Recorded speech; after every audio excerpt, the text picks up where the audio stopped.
Hello दोस्तों, नमस्कार। आप सब कैसे हो? मैं आशा करती हूँ आप सभी ठीक होंगे। मैं आपके सामने लेकर आई हूँ समसामयिक घटना चक्र इतिहास पुनरावलोकन की अगली सीरीज। चलिए वीडियो शुरू करते हैं। भारत में उपनिवेशी शासनकाल में होम चार्जेस भारत से संपत्ति दोहन का महत्वपूर्ण अंग थे। वह निधियाँ जो होम चार्जेस की संगठक थी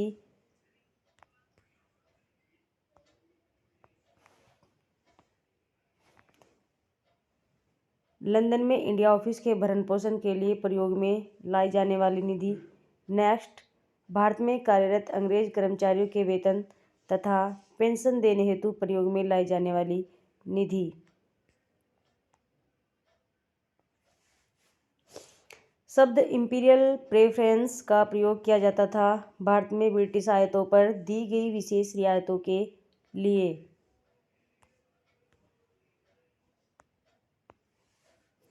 ब्रिटिश शासन के दौरान भारत में उद्योगों का कोई स्वतंत्र विकास नहीं हुआ। इसका मुख्य कारण था भारी उद्योगों का अभाव। इस्तमरारी बंदोबस्त लागू किसने किया था? लॉर्ड कॉर्नवालिस ने। स्थायी बंदोबस्त प्रारंभ किया गया था लॉर्ड कॉर्नवालिस के प्रशासन काल में। स्थायी बंदोबस्त किया गया जमींदारों से। लॉर्ड कॉर्नवालिस द्वारा स्थायी बंदोबस्त लागू कब किया गया? 1793 ईस्वी में। चिरस्थायी बंदोबस्त 1793 के अंतर्गत जमींदारों से अपेक्षा की गई थी कि वे खेतीहरों को पट्टा जारी करेंगे। अनेक जमींदारों ने पट्टा जारी नहीं किए। इसका कारण क्या रहा? जमींदारों के ऊपर कोई सरकारी नियंत्रण नहीं था।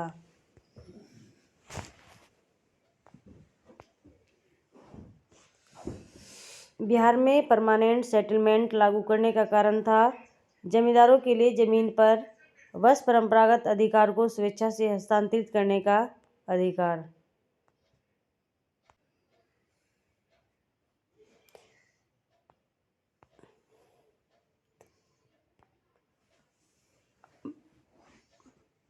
कब बंगाल और बिहार में भूमि पर किराएदारों के अधिकारों को बंगाल किराएदारी अधिनियम द्वारा दिया गया था? 1885 में।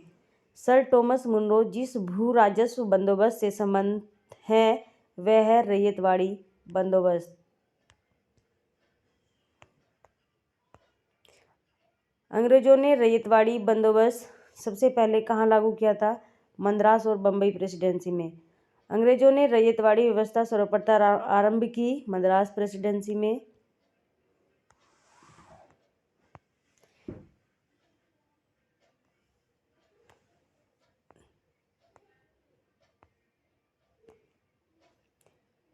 ब्रिटिश व्यवस्था में रैयतवाड़ी भू राजस्व संग्रह प्रचलित था दक्षिणी भारत में।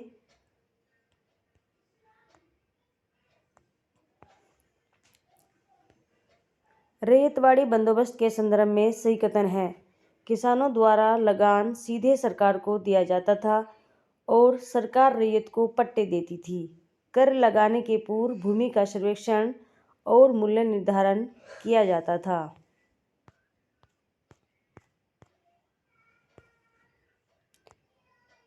नेक्स्ट, असम में सर्वप्रथम चाय कंपनी की स्थापना 1839 ईस्वी में हुई थी।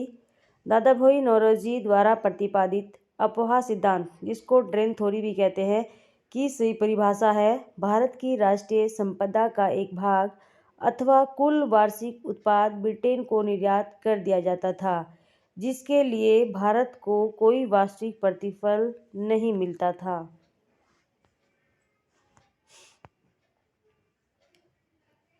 अंग्रेजों के शासनकाल में भारत के आर्थिक दोहन के सिद्धांत को किसने प्रतिपादित किया था? दादाभाई नौरोजी ने। निकास के सिद्धांत का प्रतिपादन किसने किया था? दादाभाई नौरोजी ने।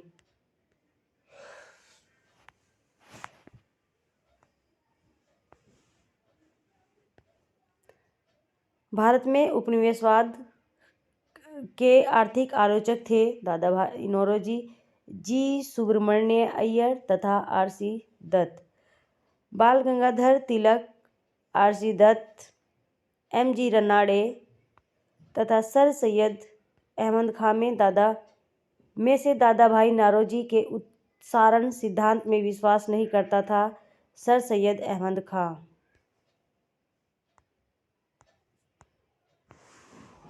Poverty and the unBritish rule in India नामक पुस्तक किसने लिखी? दादा भाई नौरोजी ने।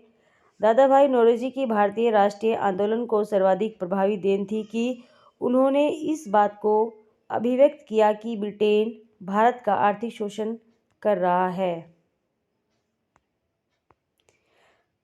भारत में ब्रिटिश आर्थिक नीति घिनौनी है, यह विचार व्यक्त किया कार्ल मार्क्स ने। अब नेक्स्ट क्वेश्चन 1857 की क्रांति से संबंधित है। अंग्रेजी भारतीय सेना में चर्बी वाले कारतूसों से चलने वाली एनफील्ड राइफल को शामिल किया गया दिसंबर 1856 में। भारत के प्रथम स्वतंत्रता संग्राम का मुख्य तात्कालिक कारण क्या माना जाता है?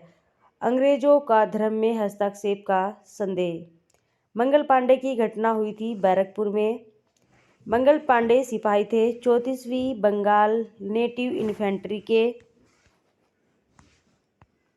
1857 के विद्रोह के दौरान बहादुर शाह ने साहब ए आलम बहादुर का खिताब किसे दिया? बख्त खान को। 1857 की क्रांति का प्रमुख कारण रहा है ब्रिटिश साम्राज्य की नीति। 1857 की क्रांति सर्वप्रथम प्रारंभ हुई मेरठ से।